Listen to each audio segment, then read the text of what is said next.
सुनिए, मैं अंदर से कैसा हूं ये मुझे कभी कलीसिया में नहीं मालूम पड़ेगा, लेकिन मैं अंदर से कैसा हूं ये मुझे तब मालूम पड़ेगा जब मेरी मुलाकात बुरे लोगों से होगी।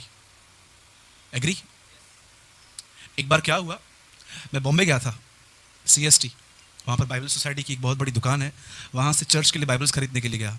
तो उन दिनों में मुझे इतना पता नहीं था कि लगेज क्या होता है और जनरल डब्बा क्या होता है, तो मैं भूल से लगेज में चढ़ गया। और आपको पता रहता है लगेज में बीच में डंडा नहीं रहता है तो मैंने सोचा यार ये स्पेशल ट्रेन लग रही है, बाद में मालूम पड़ा मछली की बदबू आ रही थी अंदर। तो बाद में मुझे मालूम पड़ा कि एक्चुअली ये तो लगेज है। जैसे मैं चढ़ गया, मैं ऐसे बैठ गया, मेरे पापा का कंपार्टमेंट है जगह जैसे, और मैं जाके बैठ गया तो सब मुझे बोल रहे थे कहाँ जाना है, तो मेरे उल्लासनगर जाना है, अंदर हो जाओ दादर आने वाला है। तो मैं बोलता हूँ फिर क्या हुआ मैं शाना बन के बैठ गया, फिर क्या हुआ, और बीच में मस्त बॉक्स लगा के उसके ऊपर बैठ गया। और जैसे दादर आई सुनिए, जैसे दादर आई, मैं कहाँ था, डब्बे कहाँ थे, कुछ नहीं पता था, मेरा बॉडी कहाँ था, ये कहाँ था, और मुझे अंदर से हो रहा था मैं एक एक को पकड़ के मारूं। लेकिन इससे पहले मालूम में प्रॉब्लम क्या हुआ था, मैंने चर्च में बहुत बार गवाही दी थी कि मैं बहुत हम्बल बन चुका हूं प्रॉब्लम ये था, डू यू नो आप हम्बल हो कि नहीं हो ये कैसे मालूम पड़ता है, जब आप ऐसी सिचुएशंस में जाते हो। ऑलवेज रिमेंबर, हर टीचिंग यहां मिलेगी लेकिन परीक्षा संसार में ली जाएगी। Always remember. और समझो आपको वहां पर प्रॉब्लम हुआ, गुस्सा आया, आपको पता है जिन लोगों ने आपके साथ ऐसा किया ना, मैं बोलता हूं पैर पड़ना नहीं है हमको, लेकिन उनके पैर पड़ के जाओ, उनको बोलो ब्रदर धन्यवाद। क्यों? सूरज ने भी जो नहीं कर पाया वो आपने किया है। सूरज भी हमको इतनी रोशनी नहीं दे पाया जितनी आपने हमें दी है, थैंक यू। अब मैं घर जाऊंगा और गुस्से के लिए प्रार्थना करूंगा, प्रभु मुझे निकाल यहां से। आप सोचो जब आप जजमेंट सीट के सामने खड़े रहोगे और आपके अंदर 100 पाप हों और मैंने आपको नहीं बताए हैं, परमेश्वर क्या जज करेगा मुझे। लेकिन सोचो अगर आपको यहीं पर सब कुछ मालूम पड़ रहा है, आप कितने क्लियर हो सकते हो।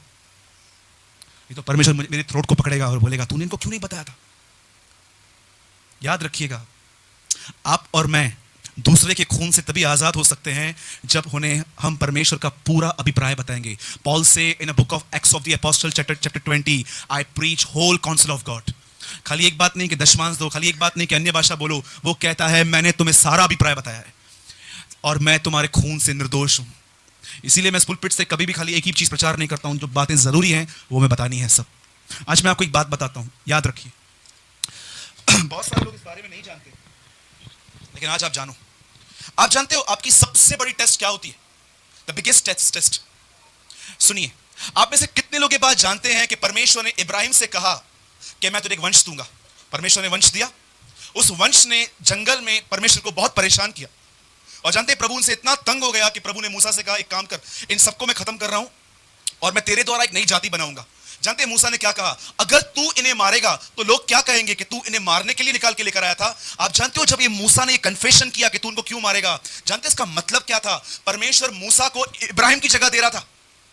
हट जाए इब्राहिम यहां से, सब निकल जाए, मैं तुझे खड़ा कर रहा हूं और तेरे द्वारा एक नया वंश। आप सोचो मूसा को क्या पदवी देने वाला था प्रभु, लेकिन इब्राहिम मूसा क्या बोलता है? नहीं चाहिए। जब उसने ये देखा ये पूरा गिनती 32 में लिखा है और 33 में जानते हैं क्या लिखा है, तब परमेश्वर मूसा से आमने सामने बातें करने लगा। आप में से कितने लोग ये विश्वास करते हैं परीक्षा में से पास होने के बाद आप परमेश्वर के नहीं, परमेश्वर आपके करीब आ जाता है? Did you believe?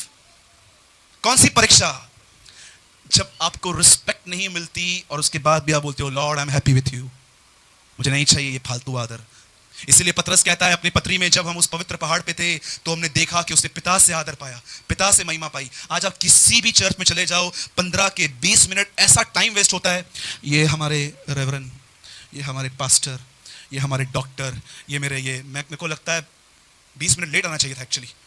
ये हमारे ब्रदर, इन्होंने इस कलीसिया की शुरुआत की थी, इनके हाथ देखो कटा हुआ ना है, इनका ब्लड यहाँ बहा है। मैं बोलता हूँ बनकर भाई दया कर मुझ पर, मैं पहले से एनासन गुरु लेकर आया हूँ, तू फिर से मुझे मार रहा है। मुझे एक बात बताइए, ये पुलपिट हमें अपना इंट्रोडक्शन देने के लिए मिला है?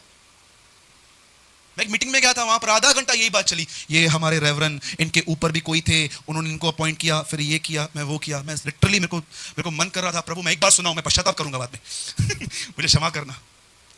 ये पुलपिट प्रभु यीशु मसीह के लिए है। This pulpit is for the God the father. ये पवित्र आत्मा के लिए मिला है, किसी को यहां से टोंट करने के लिए, किसको सुनाने के लिए नहीं मिला है कि मैं अपनी पर्सनल भड़ास आपके ऊपर निकालूं। बोलो जय मसीह की। कितने लोग एग्री करते हैं मेरे साथ? मेरी मम्मी यहां आई हुई है, मैं इतना था जब से मुझे पाला है, अभी बड़ा कर दिया है, सब मुझे बोलेंगे। ये हमारी सिस्टर रेखा, ये देखो हमारी आंटी पुष्पा, ये हमारे चश्मिश भाई मयूर, ये देखो हमारा पतला भाई सागर। आपको पता है, दुख की बात बताता हूं, मैं बहुत सारी मीटिंग में जाता हूं, बहुत सारी प्लेसेस प्रचार करने जाता हूं, मुझे सब मिलते हैं, सिर्फ एक ही आदमी नहीं मिलता, जीसस। सब मिलते हैं लेकिन एक वो दिखाई नहीं देता। ढूंढता हूं उसको, वो किधर है जिसके लिए आया हूं, वो कहां है? यूनानी लोग आंद्रियास को कहते हैं, हे माशे, यीशु कहां है? हम तुझसे मिलने नहीं आए हैं, वेयर इज जीसस? वो यीशु के पास जाते हैं और यीशु उनको बोलता है, जाओ उन्हें कहो राई का दाना जमीन में पड़ के जब तक मरेगा नहीं वो फल नहीं लाता। जानते हो यीशु अपने चेलों को क्या बोल रहा था? अगर तुम चाहते हो ना कि लोग तुम्हारे अंदर मुझे देखें तो मरना शुरू हो जाओ। दैट इज अ वे। कितने लोग ये बात चाहते हैं? सच बताइएगा कि इससे पहले कि आज की जनरेशन यीशु को बादलों पर देखे, उससे पहले आज की जनरेशन उसे आपके अंदर देख पाए। टेल मी, ये कितने लोग चाहते हैं कि इससे पहले कि लोग यीशु को बादलों पे देखें, उससे पहले लोग यीशु को आपके अंदर देख सकें? How many people have Dzire? है कोई यहां पर? तो मैं आपको बताऊं क्या करना है। होठों को सीलो, परमेश्वर से कहो, जब तक तू लीड नहीं करेगा आई विल नेवर टॉक। आप में से कितने लोग ये प्रार्थना करते हैं, प्रभु मेरा एक एक थॉट, मेरा एक एक लफ्ज तुझे महिमा दे? अंकल जी आइए, बहुत प्लेस है, बोलो जय मसीह की। Our life is like a aroma before him.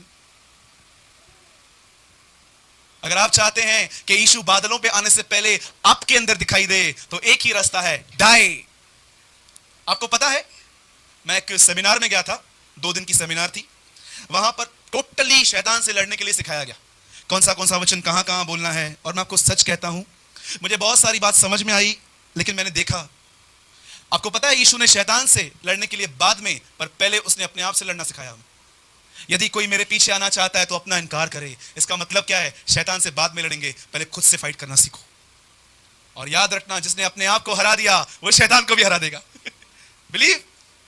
जैसे कि कैसे? ये कैसे होता है? समझो आपके घर में कोई है जो आपको हमेशा इरिटेट करता रहता है, जॉब में कोई है, हर एक के घर में कोई ना कोई। अगर आप याकूब है तो प्रभु लाबान से तो जरूर मिलेगा आपको। सुनिए सुनिए, कोई ना कोई तो हमारे पास ऐसा रहता है जो हमको इरिटेट करता है।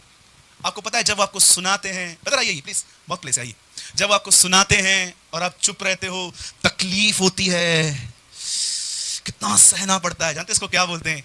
इसको बोलते हैं मरना। पौलुस कहता है, यदि हम उसके साथ मर गए तो हम उसके साथ जिएंगे भी। यही तो है मरना। मरने का मतलब क्या समझते हो? मैं चर्च पहुंचा हूं ब्रदर, ये देखो। हाँ, मैं एक बहन से बात कर रहा था उस दिन, मैंने कहा सिस्टर आप प्रभु में कैसे हैं? 1 घंटा बाइबल पढ़ती हूँ, आधा घंटा प्रेयर करती हूँ, हर मीटिंग आती हूँ, मैं बहुत ब्लेस्ड हूँ। मैंने कहा तुझसे ज्यादा मेरे लोग ब्लेस्ड हैं। इससे आप ब्लेस्ड नहीं है।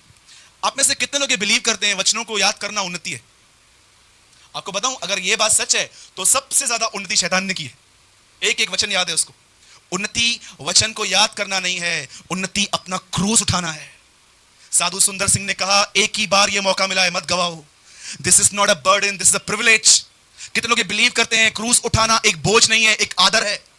सुंदर सिंह की किताब में लिखा है, at the masters feet, page number 34, आप पढ़ सकते हैं। वो कहता है क्रूस उठाना कोई बर्डन नहीं है, वो एक प्रिविलेज है कि यीशु हमें अपने फुटस्टेप दिखे गया कि उस पर चलें।